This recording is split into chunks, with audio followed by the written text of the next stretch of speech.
Facebook এবং YouTube এবং টিকটকের মধ্যে ভাইরাল একজন আছে যার নাম হলো ওমর। তার কথাগুলো যুবকেরা ফলো করে এবং শেয়ারও দেয়, কপি লিঙ্ক করে করে ফর ইউর মধ্যে নিয়ে যায়, ভাইরাল করে দেয়।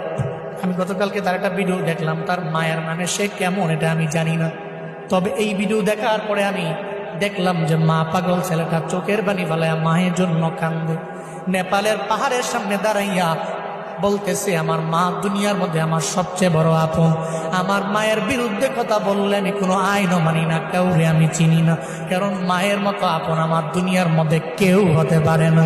সে বলতে লাগলো, যখন আমার বাবা নাই, আমার মা ছাড়াই পৃথিবীতে আমার আপন যখন কেউ নাই, আমার মায়ের গার্মেন্টসে চাকরি করে করে করে করে কোন রকম জিন্দেগি চালাইয়া আমারে ফালাইয়া যায় নাই, বরং পরিশ্রম করে করে আমার মা স্কুলের মধ্যে আমারে পড়াইলো।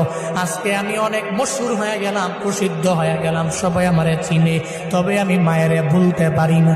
নেপালের পাহাড়ের সামনে দাঁড়াইয়া বলতে লাগলো, মা জীবনে কোনোদিন আপনারে আই লাভ ইউ মা বলা হয় নাই, আমি আপনারে ভালোবাসি, আমি আপনারে পছন্দ করি, এটা বলা হয় নাই। ওমর নামক ওই ছেলেটা বলতে লাগলো, এরপরে আমার আপন আমার নানি, যদি জীবনে কোনোদিন একটা হেরিয়ার গাড়ি আমি কিনতে পারি, আমার মায়েরে ওঠামো, আমার নানিরে ওঠামো। যুবকেরা তোমরা অন্যান্য বিষয়গুলো টিকটক দেখে দেখে অন্যজনকে ফলো করো, তবে এটা কেন ফলো করো?